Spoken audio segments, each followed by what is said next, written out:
Oi, pessoal, aqui é Fernanda Vidigal e eu tô aqui no meu canal super disposta a sempre estar falando das minhas artes com todos aqueles que também gostam delas. Então, a primeira, que é o meu abre alas aqui no YouTube, é o tarô.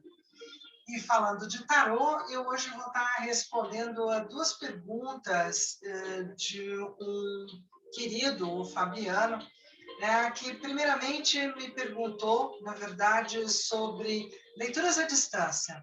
O que fazer sobre isso? Somente quando a pessoa não está presente. A outra pergunta foi sobre meu tarot review, que é o que eu pretendo fazer hoje. Depois eu dou uma ressalvinha nessa resposta para o Fabiano e para todos, para falar um pouquinho do Hermetic Tarot. Esse é um tarô hermético baseado nos trabalhos secretos da Ordem da Golden Dawn, pela US Games, e é um baralho desenhado e com ênfase na astrologia da Golden Dawn, com todos os seus atributos, e também as suas considerações sobre a Sefirot, sobre os anjos, a geomancia, numerologia e os elementos cabalísticos. É um clássico e um deck preto e branco que foi desenhado por Godfrey Dawson, dando detalhes bem intrincados, muito interessantes. E realmente o baralho tem um trabalho em preto e branco, gente, maravilhoso. Em biquinho, em 0,05, é uma coisa. E, com certeza, ele agrega em cada um dos arcanos um monte de símbolos, né? Então, assim, é a turma que adora rechear o tarô com tudo aquilo que ele recebeu em 1900 em diante e que dê conta, né? Que dê conta, porque não se acaba mais. É um baralho da US Games, então, assim, é um baralho importado. Sendo assim, é um baralho maravilhoso de jogo. Então, as cartas da US, para mim, continuam sendo uma das melhores. Se bem que o Luiz Carabeu está fazendo um trabalho bacana também. Mas pensa assim, ó, já usei, já dei aula, né? E o cara é lisinho, assim, maravilhoso. Então, tem umas coisas muito interessantes nesse baralho, não é? Que são essas cartas. Olha que arcano o carro lindo, ó. Então, o que vai juntar-se aqui para quem conhece tarô, mas não a fundo? Vai se juntar nessa imagem do tarô inúmeros elementos astrológicos, o caranguejo de câncer, o símbolo de câncer aqui em cima, a letra, hebraica condizente, o número 7, que mais? E também uma definição em hebraico do caminho e do próprio arcano. E aqui embaixo a tradução, o Senhor do Triunfo da Luz. Então, veja, é um tarô com bem mais simbologia. Então, sim, o casamento mais rico que é feito da Golden Dawn, ou com a Golden Dawn para o tarô, é o casamento com as noções de astrologia, com as noções de Kabbalah, e com tudo aquilo que é o alfabeto hebraico e vários outros eventos. Aí alguns podem me perguntar, por isso ele é um baralho mais do que outro baralho? Não. Eu lembro muito bem que eu ganhei isso de uma queridíssima amiga. Ela voltando de viagem, ela chega e diz assim, ó, eu peguei esse aqui para você, porque um dia a gente tem que sentar para fazer, peraí que eu deixei todo mundo virado ao contrário, a gente vai ter que sentar para conversar sobre isso aqui tudo, ó. Você tem que me dizer o que tudo isso de símbolos significa. É o símbolo do fogo, da terra, da água, do ar, que planetas que tem. Vamos juntar tudo aí? Então, é mais ou menos isso, o tarô hermético. Ele tem, mais ou menos, junta tudo que se foi falado entre lá o antigo, entra para Golden Dawn, mas entrou antes, Etela, Papus, Levi, entram vários pensadores herméticos até chegar a Golden Dawn, que é a que mais produziu, e isso ser disseminado para fora, mas é a visão da Golden Dawn. Então, você vai ter alguns outros lugares que não compactuam, não concordam, acham que poderia ser isso ou aquilo. Então, há controvérsias com relação a ser o único, mas com certeza dentro daquilo que estudou a fundo, se propôs bastante, inclusive depois com o próprio tarô do Crowley, o próprio tarô do Waite. Então, aqui tem muita coisa que pode estar dentro da significação de cada um dos arcanos.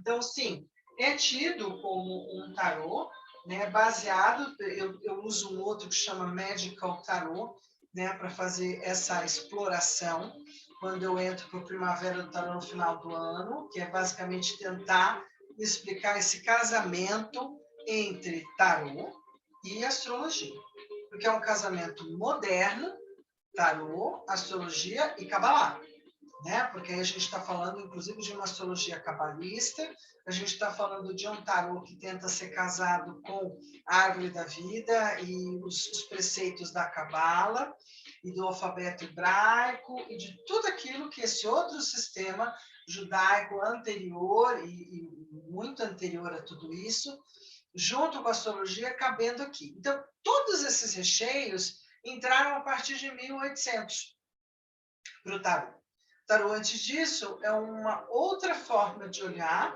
mais simbólico, mais alquímico, então, por isso mesmo, mais de um outro tempo, e mais próximo do paganismo, do mundo celta, de um outro olhar, que também cabe para dentro do tarô. Eu falo que dentro do simbolismo dos 78 arcanos do tarô, cabe tanta coisa, que durante muito tempo muita gente se arvorou, ai, cabe isso, cabe aquilo outro. Mas na base, o que a gente tem é o tarô de Marseille.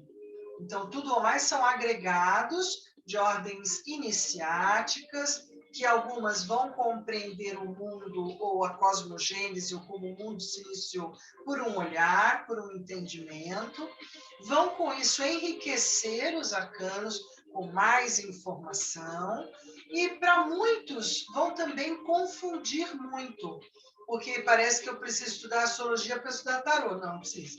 Estudar cabala para estudar tarô. Não, não precisa. Né? Eu falo que eu ainda estou na minha fase estudante de Kabbalah até hoje. Então, dentro de muitas questões herméticas do tarô, eu fui uma taróloga que meio que assim, não é muito para mim, muito complexo, muito complicado, não é? E sempre deixei um pouco de lado. Tinha um preconceito relativamente grande desse casamento do tarô com a astrologia, porque eu acho que eu poderia discutir muito, tanto como astróloga quanto como taróloga, esse casamento do tipo, olha, é assim. Então, mas dava para ser assado e cozido também, né? Então, dava para ter uns casamentinhos diferentes. Mas idealizou-se dessa forma, com base nas letras, com base nisso e naquilo. Então, tentando engessar também um pouco o tarô em algumas questões. E aí eu gosto dele tão livre, gosto dele aberto, né? Não gosto dele hermético nem fechado. Então, eu acho que o tarô tem uma sabedoria em si de abrir os símbolos e nos deixar livre para compreendê-los. E o hermetismo tem um jeito de fechar ou de circunscrever os símbolos e fazer com que eles pertençam a um símbolo anterior. Então, essa é uma grande discussão filosófica, maravilhosa, super enriquece aulas, super enriquece momentos, não é? E aí, assim, fica aqui, então, essa pegada do tarô hermético para o Fabiano. Fabiano é um querido seguidor aí, muito bacana o que ele fala. Obrigado pelos elogios, viu? Super agradeço, me incentiva. Né? Mas você vai perceber que assim, são arcanos bem interessantes, bem diferentes, todo em preto e branco, e muita simbologia, muito símbolo para estudar. Então, dentro da jornada do tarô, mais do que eu simplesmente chegar no baralho de tarô pela intuição, porque eu também posso, né? Só pela sensibilidade e pela intuição, mas se eu resolver também rechear isso tudo com informações intelectuais, com mais questões de símbolo, arquétipo, imagem, lugar, ordem, tem muita coisa. Então, dá para ficar um cara bem sabido quando você estuda tarô a fundo, né? Aí o Fabiano também me lançou uma pergunta já há mais tempo. Eu realmente demorei mais tempo para poder responder. Perdão aí. Né? Se daria para fazer uma tiragem sem a pessoa saber. Então, Claro que dá. Mas é uma questão de que trabalho você vai fazer com isso, né? Qual é a ética desse olhar, então qual é a postura desse olhar, para não faltar com a ética e a privacidade de nada nem de ninguém. Então, em geral, para você ler de um filho que está distante, a mãe não vê, né? De um parceiro que está distante, que a esposa não vê, né? De alguém que, de certa forma, não está visível para o outro. Mas para eu fazer isso, eu tenho que ter uma capacidade, uma complexidade, né, muito grande, de estar muito imbuído de amor, para poder fazer falas construtivas, fazer observações que gerem muito mais benefício do que malefício. Né? Então, assim, quando as pessoas querem dizer, eu quero saber se meu marido está com alguém, não está com alguém, né? Aí você vira e fala assim, olha, aqui muitas vezes o bar não mostra nada, né? Então, assim, aparentemente, nada vejo. Então, o que eu vejo é o que eu tenho que falar, e não aquilo, né, que está de longe da pessoa. Mas durante muitos anos, aqui em sala, a gente fazia uma coisa muito legal em época das eleições, épocas políticas e afins, que era fazer leituras específicas, né? Eu tenho uma que eu gosto muito, que é a leitura do Homem Vitruviano, é, onde você consegue despir a outra pessoa, pelo menos no sentido assim, mais, não é nem superficial, não. Você consegue dar uma boa olhada na vida dessa outra pessoa e consegue dar bons conselhos ou ter boas percepções de qual é o encaminhamento, bom, mais difícil, menos. Né? Agora, o que, que falta muitas vezes? Eu falo que falta verborreia, falta verbo. Né, para você poder estar fazendo uma abertura de uma pessoa distante e saber realmente conduzir essa leitura sem que pareça uma invasão de privacidade. Né? Mesmo para com o filho, para a mãe, mesmo para com outras pessoas ligadas à pessoa que você está, essa não é a minha leitura preferida. Né? No sentido de que eu vou sempre conversar com a pessoa antes de qual é a razão, de que isso é uma invasão de privacidade, de que se o filho ou a filha já escolheram a vida deles, eles têm mais a que seguir, né? Que seria melhor dar uma olhada aqui que as cartas aconselham, qual seria o melhor olhar, enfim. Então, eu vou sempre tentar manter uma postura ética dentro do meu trabalho, mas, assim, já fiz leituras importantes que valeram super a pena para quem era mãe, ou para quem era acompanhante, ou para quem queria um olhar para o filho, que talvez não tenha agradado, às vezes, nem a mãe, nem efetivamente a esse filho, mas naquele momento é o que as cartas tinham para dizer. Então, eu também continuo sempre dizendo, seja fiel às cartas que vêm, independente do que possa aparecer ou não. Né? Agora, se você não se sente confortável, se você não acha que esse seja sua pegada, tal, diga simplesmente, olha, não leio para pessoas não presentes. Então, se você quiser trazer o seu filho aqui, ou junto com a gente aqui, a gente fazer uma abertura, beleza. Mas eu não faço aberturas com pessoas ausentes. Né? Em geral, essa é a minha postura também, mas não vejo nada de mal numa leitura que eu faço leituras grandes, às vezes, de você perceber que tem um parente que está precisando de uma ajuda. Né? Tem outras formas de você olhar o tarô, que não só pergunta e resposta, e nessas olhadas grandes, às vezes inclui um parente, uma pessoa ligada, até um amigo, né, que de repente você pode dar um pitaco, olha, tá assim ou tá assado, tá precisando, tá precisando. Mesmo a leitura de parceiros, que eu não tenho o menor problema, né, de falar das parcerias, adoentadas ou não, felizes ou não, bem ou não. Então, o que, que você tem que ir juntando no pacotinho de tarólogo? Né? Um certo pacotinho de terapeuta, um certo pacotinho de vamos ajudar aí. Um pacotinho muito recheado no centro do peito de amorosidade, de compaixão, para poder abraçar o problema do outro como você gostaria que o seu fosse abraçado e olhado, não é? Então, isso demanda delicadeza, demanda gentileza, demanda uma vontade enorme de poder compor o melhor possível, né, para as pessoas envolvidas. Então, assim, às vezes eu acho que esse é o tipo da pergunta ou da questão que você precisa ter tarimba para segurar o rojão. Se você não tiver, você pode se ver em papos de aranha. Né? Ah, quero saber do meu marido, e saem cartas que você aprendeu, que eu falo que às vezes é o primeiro, o segundo, o terceiro nível do tarô, é meio raso ainda, né? E eu posso falar uma coisa que não era bem aquilo que estava ali.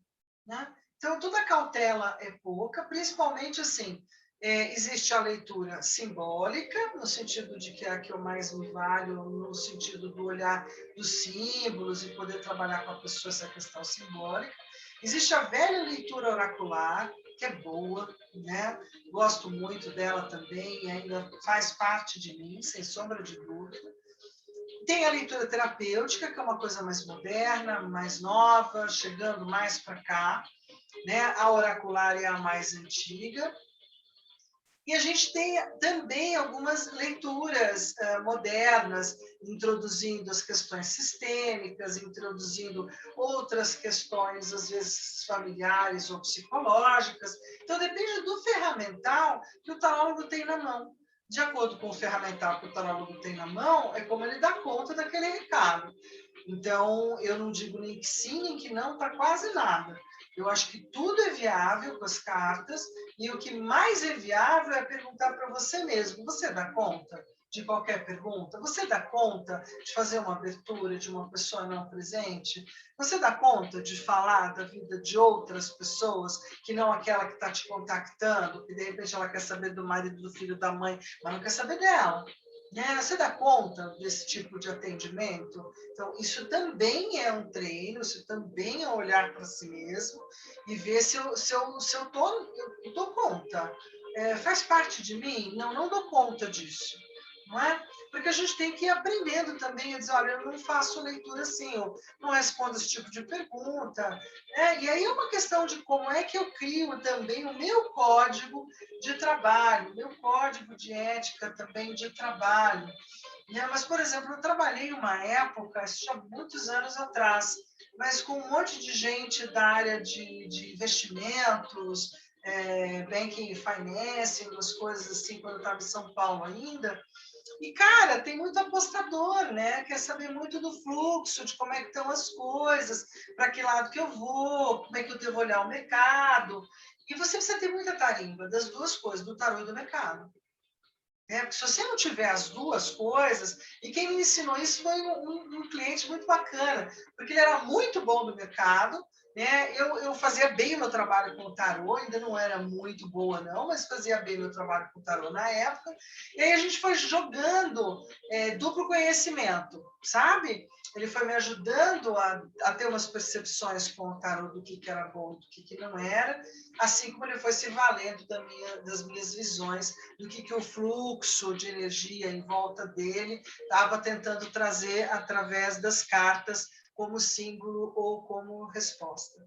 Então, acho importante a gente ter esse olhar aberto, mas também ter um código de conduta, não é? De não falar ou não invadir aquilo que não é seu.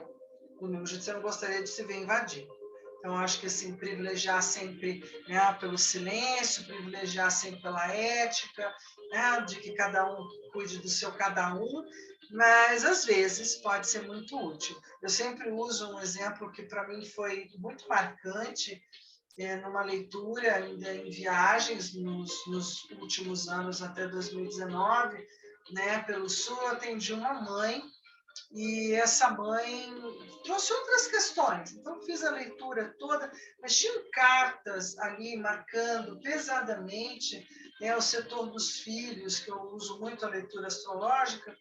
E aí teve uma hora que eu falei assim, olha, eu não sei, mas você tinha que olhar melhor esse filho e tal. Batemos um papo com muita calma, né? E até hoje eu me recordo muito bem que ela resolveu me dar um feedback, né? Me dar uma história, uma resposta da minha leitura, né? Um comentário. E ela veio dizendo assim: olha, Fernanda, realmente, se não fosse você falar algo, eu jamais saberia, ou talvez quando descobrisse poderia ser muito pior, o grau de depressão que estava meu filho. Então, assim, mas não era exatamente isso que eu vi, entende? Então, só percebi que tinha alguma coisa que não estava boa com o rapaz, mas não que necessariamente pudesse falar de depressão, especificamente não. Então, às vezes, as cartas tentam, de um jeito bem sutil, te passar um recado, uma nota. E se você também for bem sutil e às vezes abrir a pergunta, né? Não fazer uma declaração. Como é que está seu filho? Você está bem com ele? Eu lembro muito bem de perguntar isso para ela. Nossa, a gente é super amigo. Eu falei assim, então eu acho que esse amigo está precisando de ajuda. E não sei te explicar, mas as cartas não são boas. Então, só. Não falei nada. Ela falou assim, mas é saúde ou tem algum perigo? Eu falei, não, também não é isso. Mas por que você não vai conversar com ele? Né? Pergunta como ele está.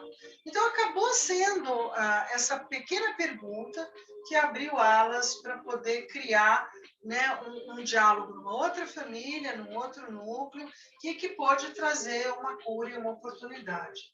Então, eu acho que às vezes é o jeito que a gente possa estar chegando, também não ignorar que a carta está ali tentando dizer um negócio, e você às vezes pode ficar meio, será que eu falo, não falo, meu Deus, e agora?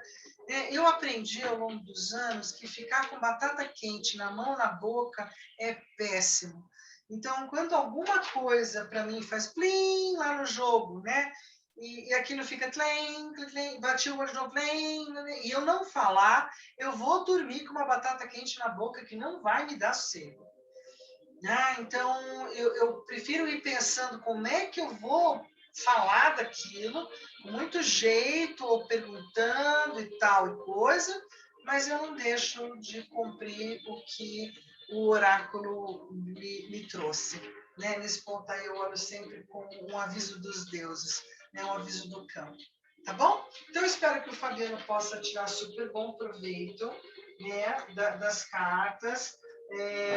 Eu faço uma leitura um pouco mais profunda e nem acho que eu seja capaz de fazê-la profundamente, porque eu não sou da Golden Dawn, não fui da Golden Dawn, não fui dessas lojas mais fechadas, mas eu uso.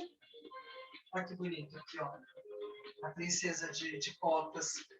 Esse é um baralho, inclusive, que trabalha com a história das princesas. Todo mundo sabe a história das princesas? Então, no baralho de tarô, nos arcanos menores, no 56, você tem 4 figuras da realeza e 10 figuras numéricas. As 4 figuras da realeza são pajem ou valete, cavaleiro, cavalheiro, cavalo, a rainha ou dama e o rei. Em alguns baralhos modernosos, o valete ou pajem foi transformado em princesa. Isso é uma modernidade, uma colocação de coisas modernas. Isso aqui é bem linda, porque traz todos os elementos do elemento da água. Então, assim, é um baralho bacana. Preto e branco, ele tem o seu lado desafiador, porque eu tenho que conhecer os símbolos, talvez um pouco de hebraico, talvez um pouco de cabalá, mas está valendo, ele gera um aprofundamento de aprendizagem, uma busca, uma pesquisa maior, E eu falo que esses baralhos mais herméticos e mais complicados são bem bons para desafiar a gente a ir atrás de mais conhecimento. E é assim que a gente vai ficando poliglota, cheio de informações como o tarô. Tá bom? Então, um beijo grande no coração de todo mundo e aquela história. Dá um joinha, compartilha com quem gosta, manda pergunta que eu adoro responder. Ando meio devagar, mas é porque eu já corri muito. E aí, devagarzinho, eu vou trazendo aqui para o canal com o maior carinho, com o maior prazer. Beijão para todo mundo. E até!